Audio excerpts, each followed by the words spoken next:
Hello everyone, welcome back. इस video में हम स्टडी करेंगे थॉमस ग्रे की poem elegy written in a country churchyard. Elegy का मतलब होता है एक ऐसा सॉन्ग जो किसी की डेथ पर लिखा जाता है। पोएम की ही एक फॉर्म होती है एलेजी। तो चलिए हम सबसे पहले तो इस पोएम के इंट्रोडक्शन को समझेंगे, यानी ये पोएम जो है वो किसने लिखी है, कितने सारे इसमें स्टेंजाज हैं, क्या मैसेज मिल रहा है, पहले उसे देख लेते हैं। देखिए, आप जानते हैं ऑथर हैं इसके थॉमस ग्रे, और ये जो पोएम है, इस पोएम को लिखने वाले जो थॉमस ग्रे हैं वो इंग्लिश पोइट हैं, साथ ही साथ लेटर राइटर भी हैं और एक स्कॉलर हैं। इनके जो वर्क्स हैं ना, उनमें सबसे ज़्यादा पॉपुलर, सबसे ज़्यादा फेमस जो वर्क है उसे ही आज हम डिस्कस कर रहे हैं। वो क्या है? Elegy written in a country churchyard. अब ये एलेजी क्यों है, आपको पता होना चाहिए इसके बारे में। ये जो पोएम है ये थॉमस ग्रे ने 1742 में अपने एक फ्रेंड रिचर्ड वेस्ट की डेथ के बाद में, जो ग्रे के मन में विचार आए ना, जो दिमाग में विचार उपजे डेथ को लेकर, उससे इंस्पायर होकर उन्होंने इस पोएम को लिखा है। इस पोएम के अंदर उन्होंने, आप देखिए, कंट्री चर्चयार्ड ये वर्ड्स यूज किए हैं। अब यहाँ मतलब ना कंट्री का देश से नहीं है, कंट्री का मतलब है यहाँ पे ग्रामीण क्षेत्र से, जो गांव के लोग होते हैं ना, गांव का जो एरिया होता है उससे ये वर्ड लिया है कंट्री।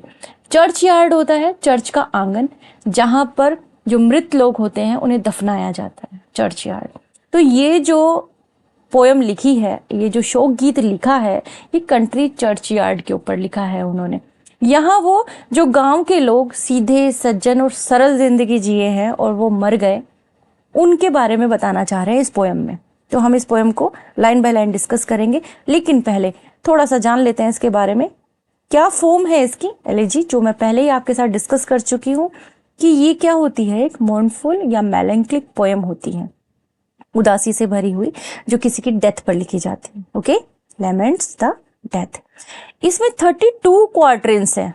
हम बहुत आराम से धीरे धीरे इसको समझेंगे, बहुत बड़ी है 32 क्वार्टरेंस। इट मीन्स, आप जानते ही हैं क्वार्टरेन 4 लाइन्स का होता है ना। इट मीन्स 4 लाइन्स का क्वार्टरेन है एक, यानी एक स्टेंजा जो है एक क्वार्टरेन का, और 32 क्वार्टरेंस है। तो बहुत सारी लाइन्स हैं, एक ही वीडियो में कवर करना मुश्किल हो जाएगा। हम धीरे धीरे इसको स्टडी करेंगे।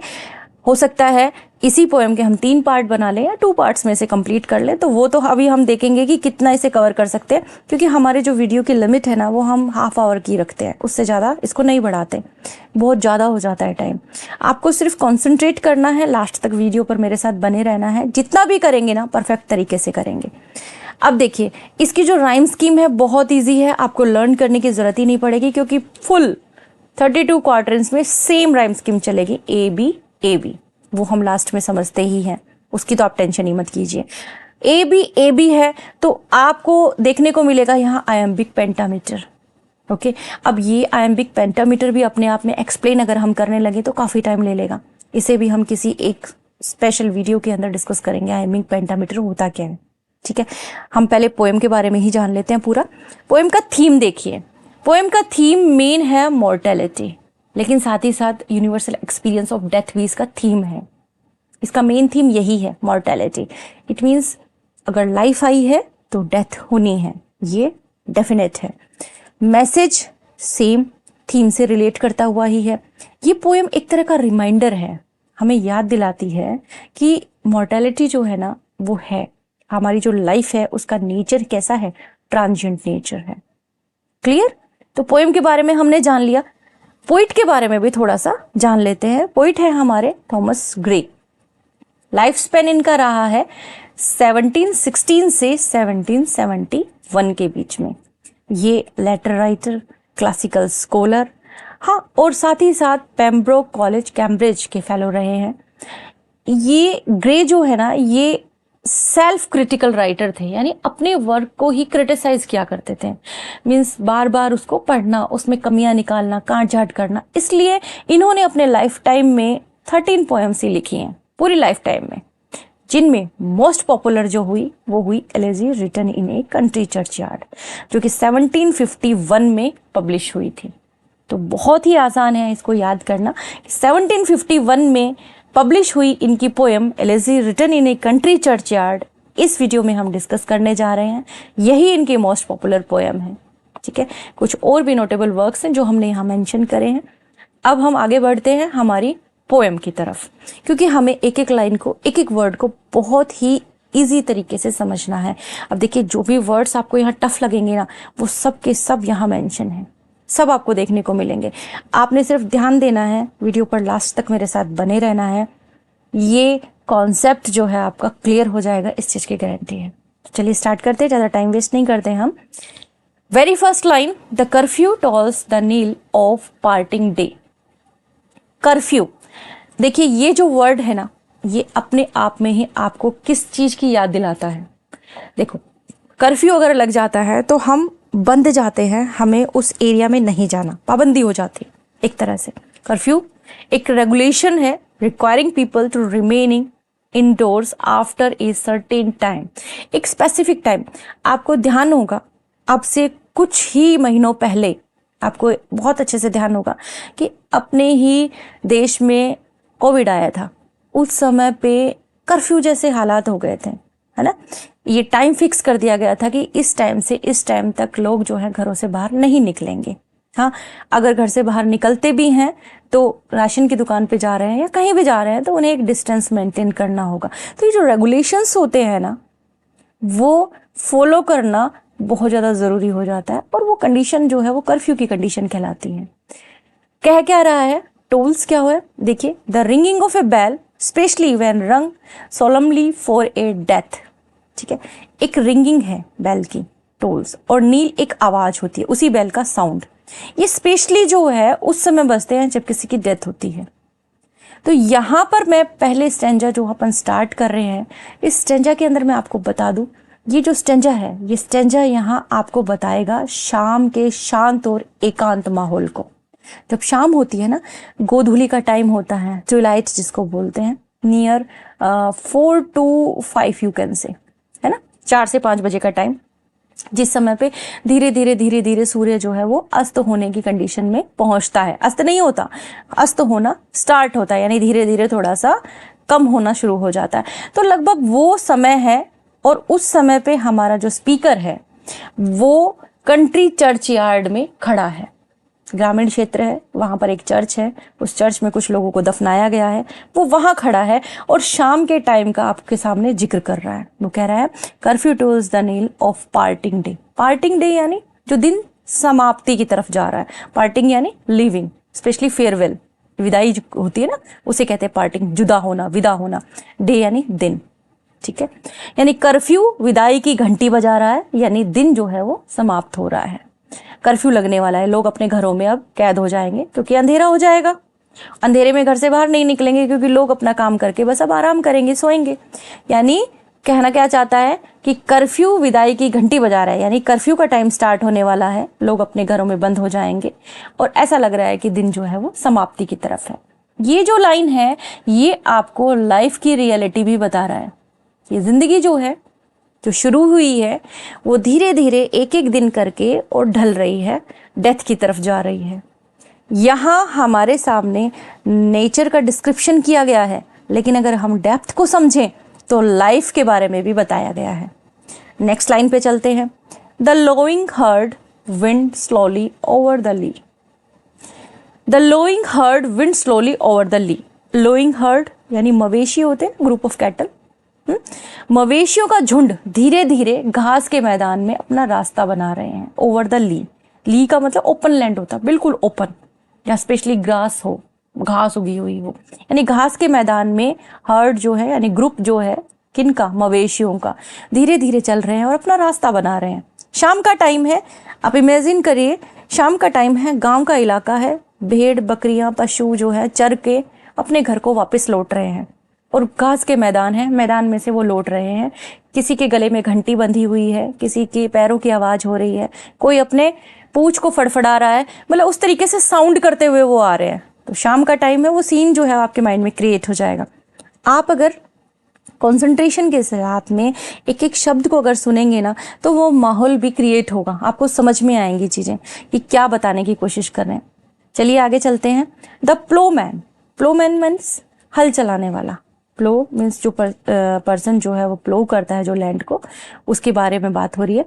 The ploughman homeward plods his weary way, जो हल चलाने वाला आदमी है वो भी काम से थक कर घर लौट रहा है। वियरी यानी थका हुआ, वियरी मतलब अपने घर की तरफ वापस लौट रहा है। एंड लीव्स द वर्ल्ड, संसार, to darkness and to me, और स्पीकर जो है हमारा वो अंधेरे में अकेला खड़ा रह गया है, मतलब अब अंधेरा जो है वो शुरू हो गया। तो यहाँ इस वाले क्वार्टरन के अंदर हमें इवनिंग का जो है ना सीन वो नजर आ रहा है। वो भी कहाँ की इवनिंग है? विलेज की, कंट्री साइड की, वहां की शाम जो है उसका डिस्क्रिप्शन यहाँ पे किया गया है। तो पोएटिक डिवाइस पे नजर डाल लें एक बार, चलिए देख लेते हैं। यहाँ जो मेन पोएटिक डिवाइस निकल कर आई है वो आई है पर्सोनिफिकेशन।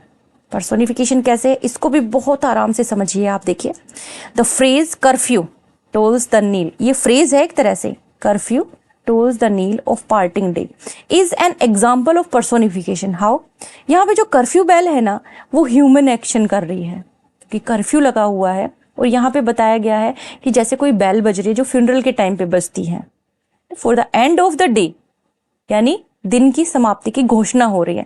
तो पर्सोनिफिकेशन कैसे आ गया, मानवीकरण अलंकार कैसे आ गया, कि कर्फ्यू जो है उसको आप किस चीज से रिलेट कर रहे हो, एक इंसान से रिलेट कर रहे हो, इंसान की क्वालिटी रखने वाली चीज से आप कनेक्ट कर रहे हो, कि बेल बज रही है, वो भी किसकी घोषणा कर रही है, जैसे डे जो है वो खत्म होने जा रहा है, जैसे जिंदगी जो है वो फ्यूनरल पर खत्म हो जाती है, उसी तरीके से दिन जो है वो खत्म होने जा रहा है। तो ये क्या हो गया, पर्सोनिफिकेशन।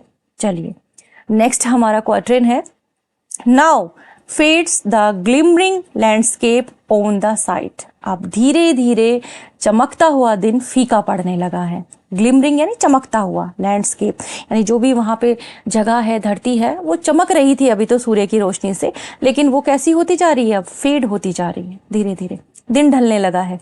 वही सेम इस क्वार्टरन में भी क्या हुआ है, इवनिंग का ही आपको सीन देखने को मिलेगा, इवनिंग ही दिखाई है। And all the air a solemn stillness holds, और सारी हवा में गंभीर शांति फैल जाती है, गंभीर शांति फैल जाती है पूरी, क्योंकि जैसे जैसे शाम होती है ना सब अपने अपने घरों को लौट जाते हैं और बाहर का जो सीन होता है वो बिल्कुल काम हो जाता है, एकदम शांत हो जाता है।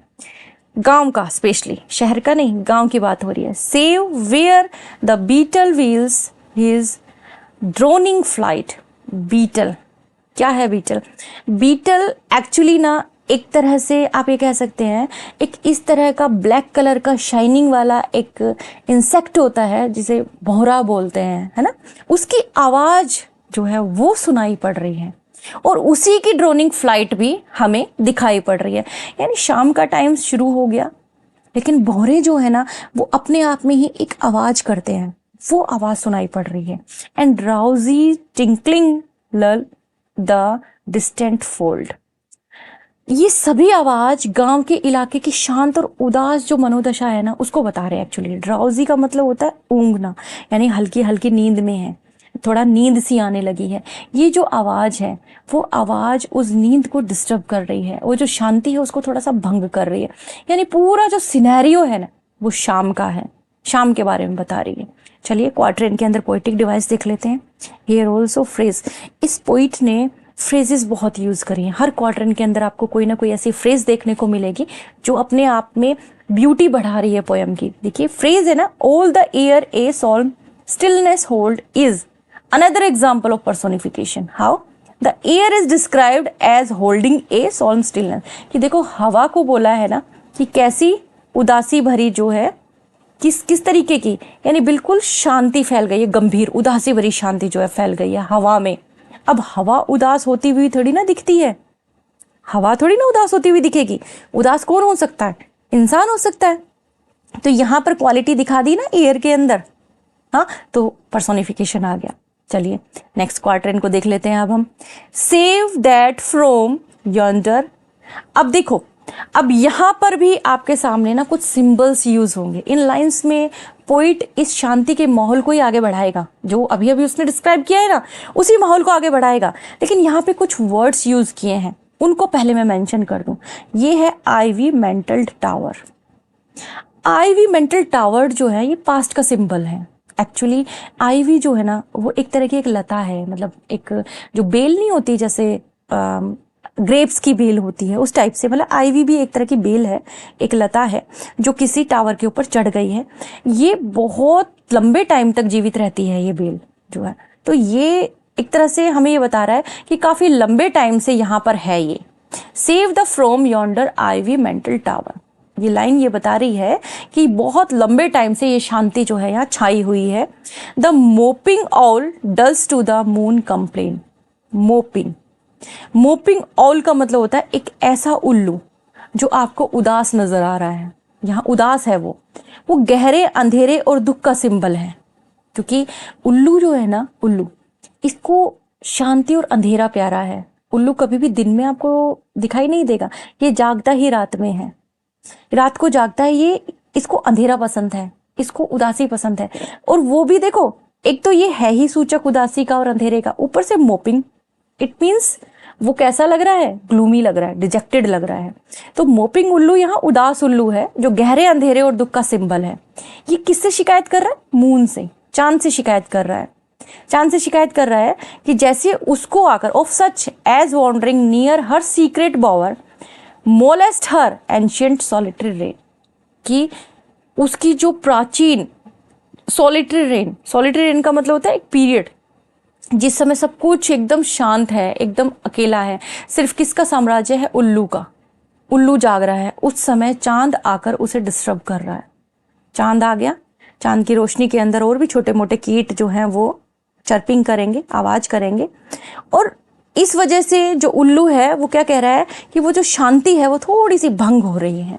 वो इस तरह की शिकायत कर रहा है चांद से। तो ये जो हमारी लाइन है, ये इस लाइन के अंदर, ये जो लाइन है इस लाइन के अंदर उल्लू की शिकायत नजर आ रही है। यहाँ वो कंप्लेन करना स्टार्ट कर रहा है, यहाँ शिकायत नजर आ रही है कि मेरा जो साम्राज्य है ना, उस साम्राज्य को कोई भंग करने की कोशिश कर रहा है, उस शांति को कोई भंग करने की कोशिश कर रहा है। चलिए पोएटिक डिवाइस देख लेते हैं। यहाँ मेटाफर यूज हुआ है क्योंकि देखो द मोपिंग ऑल यहाँ मेटाफर का एग्जाम्पल है, बहुत अच्छा एग्जाम्पल, क्योंकि ये प्रेजेंट कर रहा है लोनलीनेस को, है ना, आइसोलेशन को, लोनलीनेस को, क्योंकि ये क्रिएचर ही ऐसा है। ऑल मैंने यहाँ पे पूरा एक्सप्लेन किया है। देखिए ये क्रिएचर ही ऐसा है कि एक्टिव होता है रात को, और रात कैसी होती है? अकेली होती है। रात किस चीज के सिंबल होती है? उदासी का सिंबल होती है, हाँ, अकेलेपन का सिंबल होती है। So here is metaphor. Next quadrant पे चलते हैं। Beneath those rugged elms that you tree shade, you tree, you पेड़ है वहां पर। अब यहाँ पहले इन लाइंस का एक्सप्लेनेशन स्टार्ट करें, मैं आपको बता दूं, इन लाइंस के अंदर जो है ना वो जगह बताई गई है जहां पर जो गांव में रहने वाले लोग, सिंपल लोग दफनाए गए हैं, उस जगह का जिक्र यहाँ पर किया जा रहा है। बीनीथ यानी नीचे, यू पेड़ के नीचे, यू पेड़ की छाया है, उसके नीचे उबड़ खाबड़, रग्ड एल्म्स मतलब उबड़ खाबड़ इलाके हैं। उबड़ खाबड़ इलाके में ये ट्री के नीचे where heaves the turf in many a mouldering heap. अब देखिए यहाँ पे ना खूब सारी घास उगी हुई है, खूब सारी, मोल्डरिंग हीप यानी ए पाइल ऑफ डिकेइंग, हाँ, मटेरियल के बारे में बात की गई है। Where heaves the turf in many mouldering heap each in his narrow cell for ever laid. अब देखो his narrow cell for ever laid, यहां पर उबड़ खाबड़ इलाकों के नीचे उस यू पेड़ की छाया में जहां खूब सारी घास उगी है, बहुत सारी घास उगी हुई है, बहुत सारी घास है, यहां हर एक अपनी एक नैरो सी सेल में, सेल यानी कोठरी के अंदर हमेशा के लिए पड़ा हुआ है। एवर लेट, लेट यानी लेटा हुआ, एवर यानी हमेशा के लिए। The rude forefathers of the hamlet sleep. Hamlet क्या होता है? हैमलेट एक्चुअली गांव में ही एक छोटा सा इलाका, जैसे अपन अपनी देसी लैंग्वेज के अंदर अगर कहें तो ढाणी वर्ड आपने सुना होगा, हैमलेट उसके लिए यूज किया है कि यहाँ पर फोर फादर्स, पूर्वज, यहाँ पर वो लोग, और देखो फोर फादर के साथ भी रूड लगाया है वर्ड। रूड का मतलब होता है असभ्य, लेकिन ये असभ्य इस सेंस में नहीं है कि इन लोगों के अंदर मैनर्स नहीं है, नो। यहाँ रूड का मतलब है कि वो बहुत सिंपल और अनसोफिस्टिकेटेड लाइफ जिए हुए हैं, इसलिए उनको रूड बोला है। क्योंकि उनको नहीं आती है ना प्रिटेंड करना कि किस तरीके से बोलना है सामने वाले को इम्प्रेस करने के लिए। बहुत सिंपल सोचने वाले लोग हैं, गांव के रहने वाले। और गांव भी कैसा, छोटा गांव है, बहुत छोटा गांव है। इस छोटे से गांव में रहने वाले जो पूर्वज हैं वो यहाँ सोए हुए हैं, और उन लोगों को कहा है रूड। रूड इसलिए नहीं कि वो मैनरलेस है, नो, वो सिंपल लिविंग और अनसोफिस्टिकेटेड लाइफ को एंजॉय किए हैं अपनी जिंदगी में, और आज हमेशा के लिए वो यहाँ लेटे हुए हैं। कौन सी जगह पर? जहाँ पर उबड़ खाबड़ इलाके हैं और यू पेड़ की छाया है, बहुत सारी घास उगी हुई है।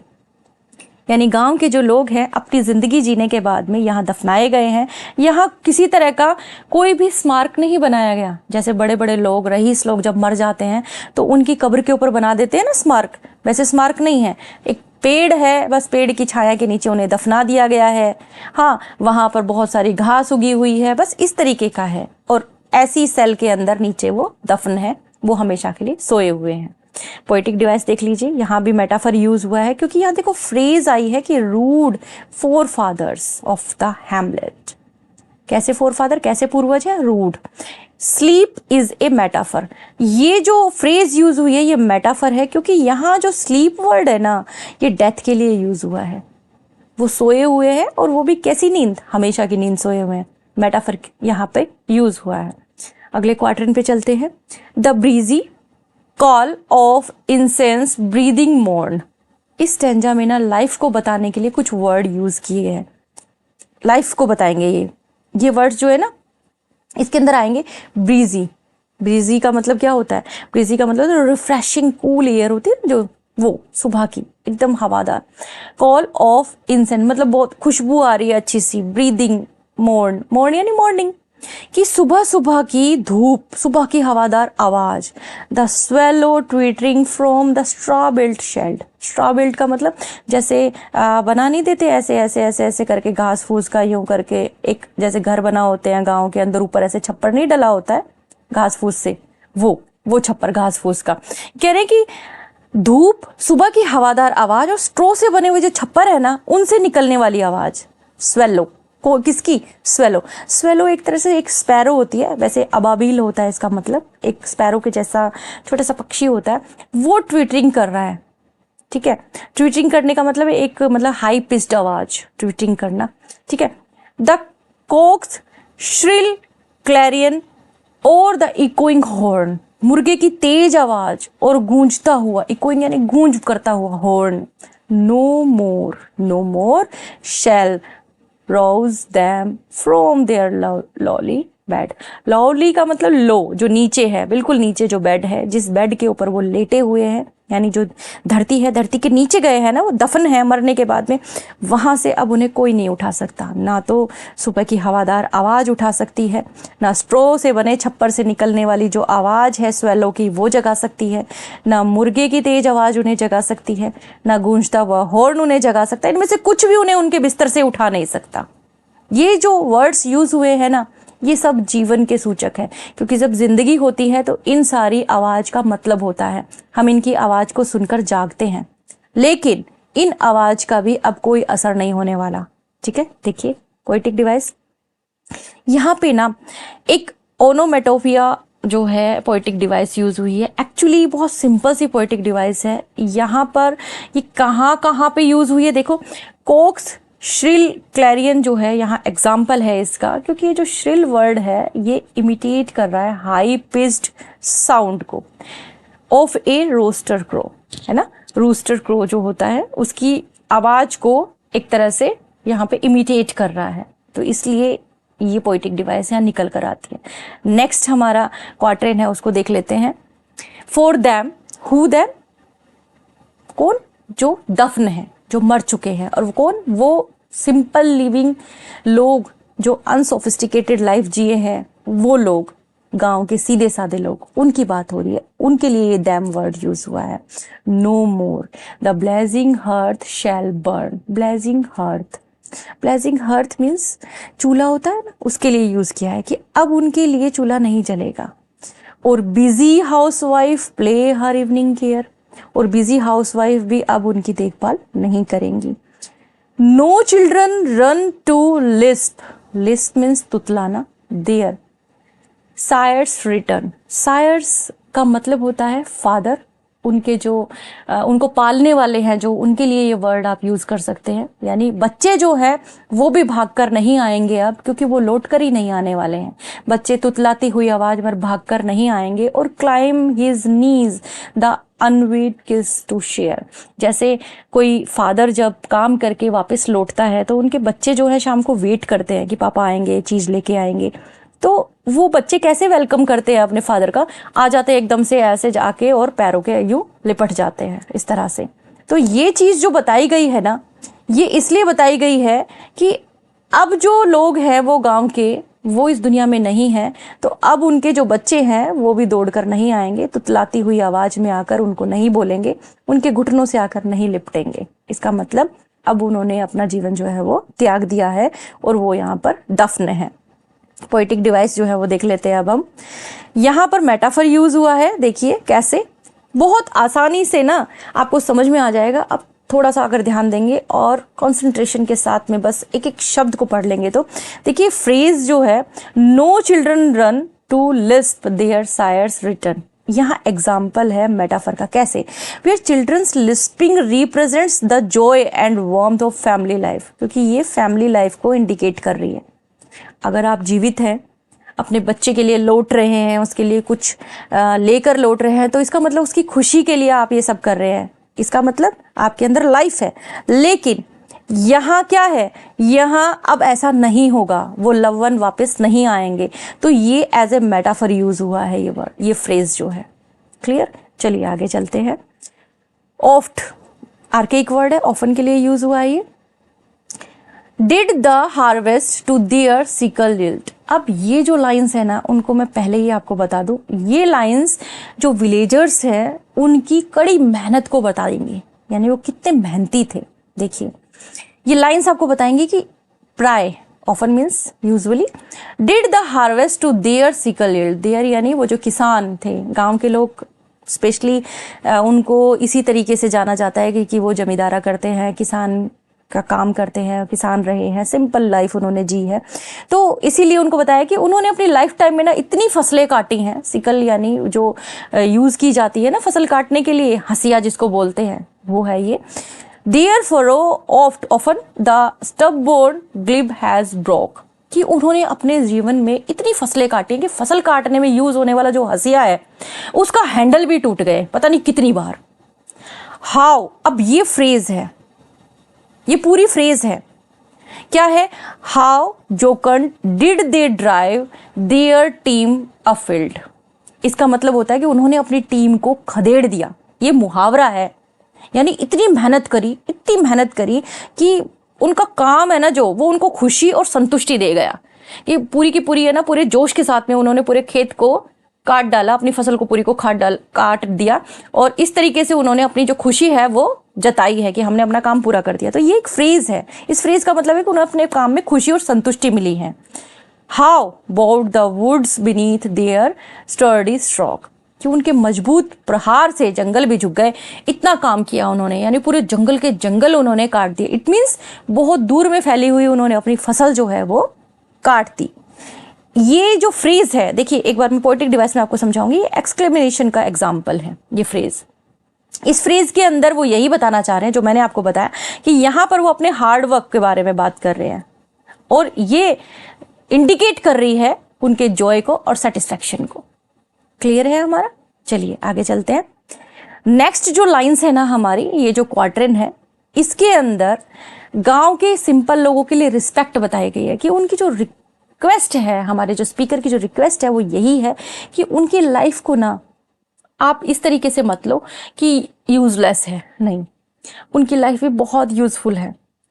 ऐसा नहीं है कि अगर कोई रईस है, पैसे वाला है, तो आप उसे याद रखो, क्योंकि उसके मरने के ऊपर भाई बहुत ज़्यादा बड़ा बड़ा खर्चा किया जाता है, स्मारक बनाए जाते हैं, केवल उनको इसीलिए याद रखो क्योंकि बड़े बड़े स्मारक बने हैं। नहीं, आपको उन्हें भी याद रखना चाहिए जो अपनी ज़िंदगी सिंपल तरीके से जीकर चले गए, लेकिन इस दुनिया में नहीं है। उन्होंने भी तो अपने जीवन में बहुत मेहनत करी होगी ना। तो देखिए, लेट नोट एम्बिशन मोक, यानी मजाक, देर यानी उनका, यूजफुल टॉयल।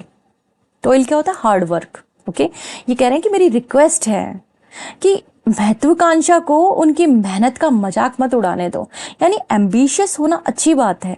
एक अमीर आदमी या सिटी में रहने वाला इंसान ज्यादा एम्बिशियस होता है रादर देन विलेजर्स। गांव में रहने वाला लोग थोड़ा सा कम एम्बिशियस होता है। तो ये कह रहे हैं कि महत्वाकांक्षा को ना उनकी मेहनत का मजाक मत उड़ाना दो। उनकी मेहनत जो है ना उसको समझो।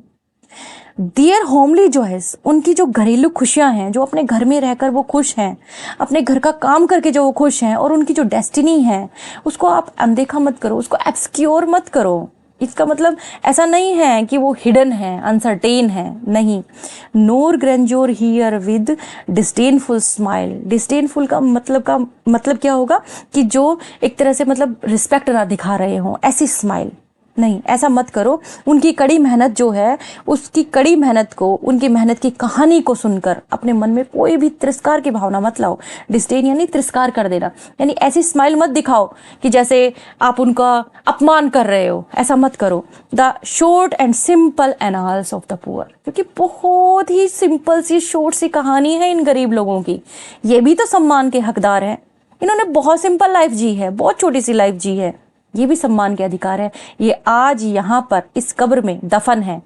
इसके ऊपर पैसा खर्च करने के लिए उनके पास में, उनके परिवार वालों के पास नहीं था। वो नहीं लिखवा पाए उनका नाम, वो कोई गुंबद नहीं बनवा पाए। कोई गुंबद बनवा देते तो पता चलता कि यहाँ पर कौन दफनाया गया है। लेकिन इसका मतलब ये नहीं है कि उनकी लाइफ जो है वो यूजलेस थी। ठीक है, चलिए पोएटिक डिवाइस देख लेते हैं।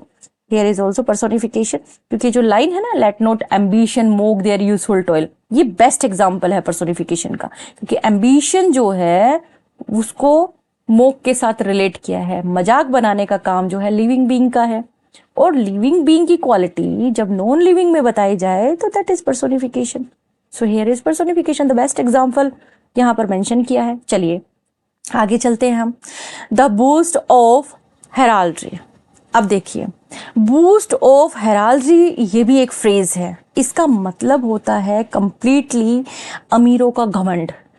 द पोम्प ऑफ पावर यानी शक्ति का दिखावा। पावर होती है ना, शक्ति यानी पैसे की ताकत आप कह सकते हो, उसका दिखावा, पोम्प करना यानी दिखावा। एंड ऑल दैट ब्यूटी, और सारी की सारी सुंदरता। ऑल दैट वेल्थ, जितना भी पैसा है, जितनी भी प्रॉपर्टी है, सबका अवेट्स, इंतजार कर रही है कौन? Inevitable hour, it means death. कि चाहे आपके पास में कितना ही पैसा हो, कितने ही आप ब्यूटीफुल हो, चाहे कितना ही आप घमंड कर लो, कितना ही ताकत का दिखावा कर लो, लेकिन सबका इंतजार डेथ कर रही है। The path of glory, glory यानी सम्मान, चाहे आपको कितनी भी मिल जाए glory, lead but to the grave, लेकिन आप जाएंगे कहाँ पे? ग्रेव में ही जाएंगे। तो इस चीज का घमंड मत करो। सभी ने दफन होना है एक ना एक दिन। अगर आप अमीर हैं तो भी दफन किए जाओगे, और अगर आप गरीब हैं तो भी दफन किए जाओगे। क्रिश्चियनिटी के पॉइंट ऑफ व्यू से हम आपको ये बात बता रहे हैं। डेथ का मतलब है खत्म जिंदगी, और वो अलग अलग तरीके से लोग अपना अपना रिवाज जो है निभाते हैं, कुछ दफना कर, कुछ जलाकर। तो ये चीज है, ये बताना चाह रहे हैं कि आप कैसे भी सही, आपको चाहे अमीरी का कितना भी घमंड सही, ताकत का आप कितना भी दिखावा कर लो, आप चाहे कितने भी ब्यूटी वाले हो, कितने भी पैसे वाले हो, सबका इंतजार जो है वो एक घंटा कर रहा है जिसमें सब कुछ खत्म हो जाएगा। क्लियर है हमारा? चलिए पोएटिक डिवाइस देख लेते हैं। यहाँ पे देखिए एंटीथेसिस आता है सामने निकलकर। Because the path of glory lead but to the grave, बहुत प्यारा एग्जाम्पल है।